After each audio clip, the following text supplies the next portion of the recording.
Baru-baru ini, sebuah unggahan yang membandingkan kekuatan udara China dan India memicu diskusi hangat di dunia maya.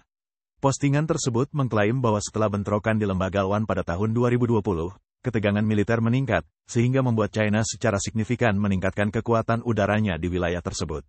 Laporan-laporan menunjukkan bahwa China mengerahkan hingga 20 pesawat tempur siluman J-20, sementara India membalas dengan 4 jet Rafale. Yang mengejutkan, mantan Kepala Angkatan Udara India RKS Bhadauria mengklaim bahwa sebuah pesawat tempur Su-30 berhasil mendeteksi dan mengunci J-20 China sebelum serangan terjadi. Insiden ini, yang dimaksudkan untuk memamerkan kemampuan siluman J-20 atas pesawat tempur generasi keempat, malah menjadi hal yang memalukan bagi J-20. Laporan mengungkapkan bahwa dalam sebuah latihan internal tahun lalu, J-16 China, versi perbaikan dari Su-30, mengungguli J-20, mendukung klaim bahwa radar Su-30 dapat mendeteksi J-20. Diskusi di antara para netizen dengan cepat beralih ke efektivitas tempur J-20 yang sebenarnya. Menjadi jelas bahwa pesawat tempur utama Angkatan Udara China dan India, Su-30, pada dasarnya setara.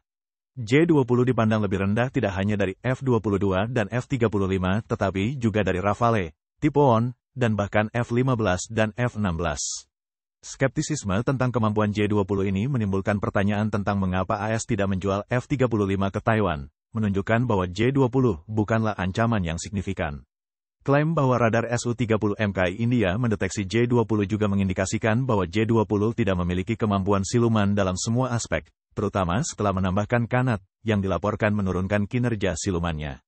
Meskipun radar Su-30 MKI bukan radar tingkat atas, namun radar ini dapat mendeteksi J-20 dari jarak 100 km, menyiratkan bahwa tingkat siluman J-20 paling banter sebanding dengan Su-57. Mengingat bahwa Su-57 dipaksa mundur oleh F-22 dan F-35 dalam konflik Suriah dan tidak berani memasuki wilayah udara Ukraina yang hanya dilindungi oleh pertahanan udara S-300 era 1970-an, kekuatan sebenarnya dari J-20, yang mengandalkan teknologi Rusia, patut dipertanyakan. Dalam pertarungan head-to-head melawan pesawat tempur generasi ketiga dan keempat, J-20 mungkin memiliki beberapa keunggulan. Namun, jika melawan F-22 dan F-35 generasi kelima, J-20 jelas berada pada posisi yang kurang menguntungkan. Bahkan tanpa mempertimbangkan kinerja siluman, badan pesawat J-20 yang panjang mengurangi kemampuan manuvernya, dan apakah kanat dapat sepenuhnya mengimbangi hal ini masih belum dapat dipastikan. Meskipun belum ada konfrontasi langsung antara J-20 dan F-35, pesawat tempur generasi keempat terbaik China, J-16, dikunci oleh F-35 di atas Laut China Timur. Menurut dokumen internal China, F-35 dan J-16 pada awalnya terbang berhadap-hadapan. Setelah berpapasan, F-35, dengan kecepatan putar yang lebih unggul dan radius putaran yang lebih sempit, dengan cepat memperoleh posisi menyerang dan bisa saja menjatuhkan J-16 dengan senjata atau rudal. J-16 tidak dapat melakukan serangan balik secara efektif dan hanya terselamatkan dengan kedatangan J-16 kedua. Selain itu, J-20 memiliki kelemahan kritis, tidak memiliki meriam di dalam pesawat. Sementara pesawat tempur generasi keempat dan kelima lainnya dilengkapi dengan meriam, ketiadaan meriam pada J-20 cukup membingungkan dan merupakan kerugian yang signifikan. Dalam sesi tanya-jawab, Angkatan Udara China mengakui bahwa ada kesenjangan dalam kemampuan manuver pesawat, yang secara efektif mengakui bahwa kemampuan tempur jarak dekat J-16 lebih rendah daripada F-35 Amerika. Selain itu, pilot AS memiliki pengalaman tempur yang luas dan menunjukkan koordinasi yang lebih baik antara pilot utama dan penerbang dibandingkan dengan pilot China. Hal ini menyiratkan bahwa dalam potensi konflik udara China-Amerika, China kemungkinan akan berada pada posisi yang kurang menguntungkan. J-16 kesulitan dalam pertempuran udara jarak dekat melawan F-35, dan mengingat bahwa J-20, yang kalah dari J-16 dalam latihan China, pada dasarnya tidak memiliki kemampuan manuver yang kuat, maka J-16 kemungkinan akan lebih tidak efektif dalam pertempuran jarak dekat melawan F-35. Skuadron penerbangan elit China menghadapi militer AS, yang semakin menggarisbawahi kesenjangan tersebut. Baik dalam pertempuran udara jarak menengah maupun jarak dekat, J-20 tertinggal jauh di belakang F-22 dan F-35.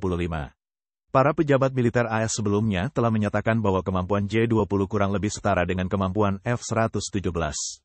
China memperoleh teknologi kedirgantaraan AS 2 kali, termasuk avionik J-16 dan lapisan siluman dari puing-puing F-117, dan menggabungkannya dengan struktur F-4 untuk menyusun J-20 sebuah tambal sulam dari elemen-elemen yang berbeda. Desain kanat J-20 sangat memengaruhi kinerja silumannya, tetapi karena keterbatasan mesin China dan Rusia, desain ini diperlukan. Sebaliknya, F-35 membanggakan kemampuan siluman dalam segala aspek dan telah berkinerja sangat baik dalam latihan dan pertempuran nyata, sehingga mendapat julukan Raja Bayangan di komunitas jet tempur. J-20, dengan badan pesawatnya yang canggung dan memanjang, memiliki ketahanan lapisan siluman yang dipertanyakan dan pada dasarnya merupakan gabungan dari berbagai bagian, sebuah fakta yang dipahami dengan baik oleh calon pembeli. Pemerintah China membanggakan J-20 untuk menyelamatkan mukanya. Bicara tentang pembuatan mesin berkinerja tinggi, China masih tertinggal dari Rusia. Mesin China tidak hanya mahal tetapi juga kurang dapat diandalkan dibandingkan mesin Rusia. Para kritikus menunjukkan bahwa mesin seri WS-10 China masih tertinggal dari mesin AL-31F Rusia dari tahun 1982 dalam hal kinerja dan keandalan. Mencapai kesetaraan dengan AL-31F dari tahun 1982 akan menjadi tonggak penting yang signifikan bagi mesin penerbangan berkinerja tinggi China. Untuk mencapai daya dorong 15 hingga 18 ton dan rasio bypass 3:4, seperti yang terlihat pada pesawat komersial, seri 10 mengorbankan daya dorong berkecepatan tinggi, yang sangat penting untuk jet tempur. Para pendukungnya mengklaim bahwa mesin WS-15 baru pada J-20, dengan rasio bypass 0,25 dan daya dorong 18,5 ton, mengungguli mesin Amerika dan Rusia selama 30 tahun. Jika benar, hal ini akan menempatkannya unggul 30 tahun dibandingkan F-119, tetapi klaim tersebut tidak berdasar. Rasio bypass, yang merupakan rasio area pemasukan ke area pembuangan, mempengaruhi daya dorong dan efisiensi mesin. Rasio bypass yang lebih rendah meningkatkan daya dorong dan efisiensi, tetapi juga meningkatkan suhu dan tekanan operasi, sehingga menuntut bahan dan proses manufaktur yang lebih canggih. Saat ini, mesin turbofan militer canggih seperti F-135AS dan 117S Rusia memiliki rasio bypass sekitar 0,3 dan 0,4. Jika WS-15 benar-benar mencapai rasio bypass 0,25 dan mempertahankan daya dorong 18,5 ton, tingkat teknologinya akan melampaui mesin AS dan Rusia selama 30 tahun. Gagasan bahwa sebuah negara yang terbelakang secara teknologi dapat tiba-tiba melompati 30 tahun dalam pengembangan mesin sangatlah tidak mungkin. Jika pesawat seperti itu ada, hanya makhluk luar angkasa yang dapat bersaing, bahkan AS dan Rusia pun tidak mampu menantangnya. Beberapa orang dalam dari Chengdu Aircraft Corporation secara pribadi mengakui bahwa laporan media tentang J-20 seringkali dibesar-besarkan, yang mengindikasikan bahwa kinerja WS-15 masih jauh dari klaim dan kemungkinan belum sepenuhnya matang, sehingga tingkat kinerja yang diiklankan sulit dicapai. Tampaknya selama J-20 dan mesinnya tidak digunakan, secara teori J-20 selalu dapat menduduki peringkat pertama. Dengan hanya menggunakan waktu yang diiklankan, dengan kecepatan tertinggi Mach 2,8 dan kecepatan jelajah Mach 1,85, kemampuan siluman J-20 telah mencapai titik di mana ia sama sekali tidak terlihat oleh radar dan hanya dapat dilihat dengan mata Anda di kaca spion. Lalu ada rudal udara ke udara PL-15 yang sangat digembar-gemborkan, yang diklaim mampu menjatuhkan F-15 dari jarak 300 km. Penting untuk dicatat bahwa rudal ini dirancang untuk menargetkan AWACS dan pesawat pengebom, bukan untuk pertempuran udara. Dengan klaim seperti itu, siapa yang bisa mengalahkan J-20? Melanjutkan hype, ada cerita tentang J-20 yang mengalahkan F-35 dan mendapat pujian dari Kepala Angkatan Udara AS. Setelah diselidiki, ternyata Kepala Angkatan Udara AS hanya mengatakan bahwa J-20 terbang dengan sangat profesional. Ini mirip dengan seorang guru yang mengatakan, Anda mengerjakan ujian dengan baik, sebuah pujian yang samar-samar. Belakangan, Komandan Angkatan Udara Pasifik AS Kenneth A. Wilsbach secara terbuka menyatakan bahwa J-20 tidak menimbulkan ancaman bagi AS dan sekutunya dan belum menjadi pesawat tempur utama. Ini adalah sebuah pengujian realitas yang pahit. Di atas kertas, spesifikasi J-20 terlihat mengesankan, tetapi melihat tanggapan dari Filipina, Korea Selatan, dan Taiwan, tidak ada satupun dari mereka yang meringkuk ketakutan atau bersiap untuk tunduk. Sebaliknya, mereka terus menantang China, menunjukkan bahwa mereka tidak melihat J-20 sebagai sebuah terobosan. Jika J-20 benar-benar tangguh, mengapa China masih membeli Su-35 Rusia, dan mengapa Pakistan, meskipun memiliki hubungan dekat dengan China, menolak J-10 dan lebih memilih menjelajahi dunia untuk mencari F-16 bekas? Hal ini jelas menunjukkan bahwa China seharusnya lebih pragmatis dan tidak terlalu membanggakan diri. Mari kita lihat konflik Ukraina. Rusia, yang pernah dianggap sebagai kekuatan militer, kini menghadapi kemunduran yang signifikan meskipun negara-negara barat memasok Ukraina dengan peralatan yang sudah ketinggalan zaman. Rusia telah mundur dari Kyiv ke Kherson, bahkan menggunakan taktik infanteri massal era Perang Dunia II. Jika China berpikir bahwa mereka dapat menghindari jebakan serupa, mereka salah besar. Keberanian mengklaim J-8 dapat mengalahkan F-22 kini telah beralih ke J-20 yang konon dapat menghancurkan F-35. J-20 mulai dikembangkan pada awal abad ke-21 dan pada awalnya digadang-gadang sebagai terobosan baru. Pada dekade ketiga abad ke-21, jelas bahwa mitos semacam itu tidak diperlukan lagi. J-20 mewakili lompatan dari tidak memiliki apa-apa menjadi memiliki sesuatu untuk Angkatan Udara China, yang terutama ditugaskan untuk menghilangkan target bernilai tinggi seperti AWACS, kapal tanker, dan pesawat pengintai. Pertimbangkan sejarah, pada tahun 2011, J-20 melakukan penerbangan perdananya, namun pada tahun 2014, China menghabiskan $3 miliar Amerika Serikat untuk membeli 6 sistem pertahanan rudal S-400 Rusia untuk melindungi Beijing. Investasi besar ini menunjukkan bahwa China memandang S-400 sebagai pertahanan yang efektif untuk melawan J-20. Jika S-400 dapat menangkal J-20, hal ini mencerminkan kemampuan J-20 yang sebenarnya. Selain itu, S-400 bahkan kesulitan mencegat rudal anti kapal Neptunus milik Ukraina, sehingga menambah keraguan terhadap efektivitas J-20. Berkaca dari sejarah ini, ada kebenaran mendasar, kemajuan tidak dapat dibuat-buat, dan kesombongan tidak bisa menggantikan kenyataan.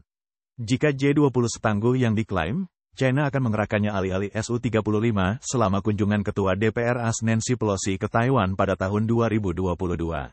Hal ini mengindikasikan bahwa Su-35 tetap menjadi tulang punggung Angkatan Udara China, yang sering terlihat berpatroli di langit Selat Taiwan, kemungkinan besar karena Su-35 adalah satu-satunya jet tempur yang dapat mereka andalkan. Namun, bahkan Su-35 menghadapi kemunduran parah di Mesir, di mana pesawat ini dikalahkan 4-0 oleh Rafale Prancis. Su-35 Mesir, yang dilengkapi dengan avionik Barat, merupakan versi lama sebelum embargo teknologi komprehensif Rusia oleh Barat. Hasil ini merupakan kekalahan yang memalukan, yang semakin menimbulkan keraguan terhadap kemampuan J-20. Ternyata buktinya ada dalam pertempuran. Sebelum perang, Rusia memamerkan tank T-90, sistem pertahanan udara seri S, dan rudal hipersonik yang diperkenalkan pada 2013. Namun, di medan perang Ukraina, teknologi ini terbukti tidak efektif. Tank dan sistem pertahanan udara dihancurkan secara sistematis, dan rudal hipersonik dicegat oleh rudal Patriot era 1970-an. Kini, kebanggaan Rusia telah mengempis. Kekurangan dan permasalahan J-20 telah menjadi rahasia besar China, yang menyebabkan keengganan untuk menjualnya secara internasional. Kemampuannya dipertanyakan, dan umur jet tempur China hanya sekitar 2/3 dari jet tempur Barat. Negara mana yang akan membelinya? Awalnya, China memamerkan J-20 setiap tahun di pameran udara, tetapi dengan dimulainya perang Ukraina, pentingnya pengujian di dunia nyata di atas spesifikasi utama menjadi jelas.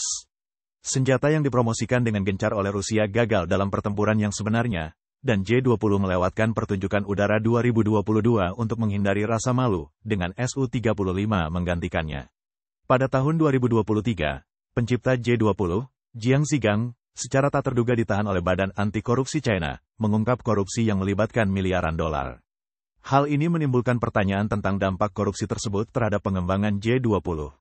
J-20 belum pernah diekspor, diuji coba dengan pesawat tempur internasional, atau terlibat dalam pertempuran nyata. Para ahli jet tempur global tidak dapat secara akurat menilai kinerja J-20 karena mereka belum pernah melihatnya beraksi. Klaim bahwa J-20 berada di urutan kedua atau ketiga di dunia tidak berdasar. Bahkan jika J-20 dijual secara internasional, pesawat ini tidak akan mendapatkan banyak pesanan. Mereka yang tidak mampu membelinya tidak akan membelinya, dan mereka yang mampu membelinya kemungkinan besar tidak akan memilihnya dibandingkan alternatif yang sudah ada. Negara-negara seperti AS, Rusia, dan sekutunya telah berinvestasi besar-besaran dalam mengembangkan dan mengakuisisi jet tempur canggih mereka sendiri seperti F-35. F-35 sudah menjadi platform yang terbukti dengan lebih dari 1.000 unit terjual, dengan akumulasi lebih dari 773.000 jam terbang dan 469.000 serangan mendadak. Pada tahun 2044, AS berencana untuk mengoperasikan 2.456 F-35, yang digunakan oleh di lebih dari 70 negara, didukung oleh sistem produksi dan pemeliharaan yang matang dengan data operasional yang ekstensif. Afrika dan Asia Tenggara, yang menjadi pasar utama untuk penjualan militer China, umumnya tidak mampu atau tidak membutuhkan peralatan canggih seperti itu. Pakistan, yang menghadapi potensi ancaman masa depan dari Su-57 India, tidak memiliki permintaan untuk jet canggih tersebut. Tawaran awalnya untuk FC-31 gagal, dan Pakistan juga menjajaki kolaborasi dalam proyek pesawat generasi kelima dengan Turki dan Polandia, namun upaya tersebut tidak berhasil. Kemajuan proyek ASM dalam negeri masih belum jelas. Jika J-20 diekspor dengan harga yang sesuai, pesawat ini akan menarik bagi Pakistan. Namun, masalahnya adalah bagaimana keuntungan dapat diperoleh jika harganya tetap rendah. Tentu saja J-20 tidak mungkin melampaui F-35. F-35 adalah bintang utama di dunia jet tempur, telah terjual lebih dari 1.000 unit, dengan banyak negara mengantre untuk membelinya. AS berencana mengoperasikan hampir 2.500 F-35 pada tahun 2044. F-35 telah mengumpulkan lebih dari 773.000 jam terbang dan 469.000 serangan mendadak dan telah, atau akan segera, digunakan oleh di lebih dari 70 negara. Pesawat tempur siluman ini memiliki sistem produksi dan dukungan yang mapan, data penerbangan yang ekstensif, dan pengalaman tempur. Performa dan keandalannya yang luar biasa telah mendapatkan kepercayaan dari sekutu AS. Meskipun J-20 China telah beroperasi selama bertahun-tahun, China belum berani mengungkapkan data penting secara publik atau menawarkannya untuk dijual, yang mengindikasikan bahwa teknologinya belum matang. AS, dengan memanfaatkan kekuatan nasional dan keterampilan diplomatiknya yang tangguh, menggunakan F-35 sebagai alat tawar-menawar untuk menarik sekutu dan memperkuat koalisinya, menetapkan tolok ukur untuk penjualan militer dan diplomasi. Sebaliknya, kurangnya transparansi dan sikap China yang tidak bersahabat membuatnya sulit untuk menavigasi pasar penjualan militer. F-35 telah menjadi alat yang ampuh bagi AS untuk menyatukan sekutu dan menghalangi musuh. J-20, paling-paling, adalah sebuah kebanggaan dalam negeri, tidak memiliki kemampuan tempur jarak jauh dan kemampuan tempur yang nyata, dan tidak dapat mendukung ambisi strategis China. Keunggulan komprehensif F-35 atas J-20 tidak hanya merupakan kemenangan sistem persenjataan itu sendiri, tetapi juga mencerminkan kekuatan AS secara keseluruhan yang jauh lebih besar. AS, dengan sumber daya manusia yang berkualifikasi tinggi, penelitian dan pengembangan yang ketat, pertukaran informasi yang transparan, dan interaksi internasional yang positif, telah menciptakan pesawat tempur bintang yang terkenal di seluruh dunia. Meskipun China juga memiliki impian dan aspirasi, namun terhalang oleh permasalahan sistemik, nasionalisme, proses pengambilan keputusan yang tidak jelas, dan sikap eksternal yang keras, sehingga sulit untuk meniru keberhasilan AS.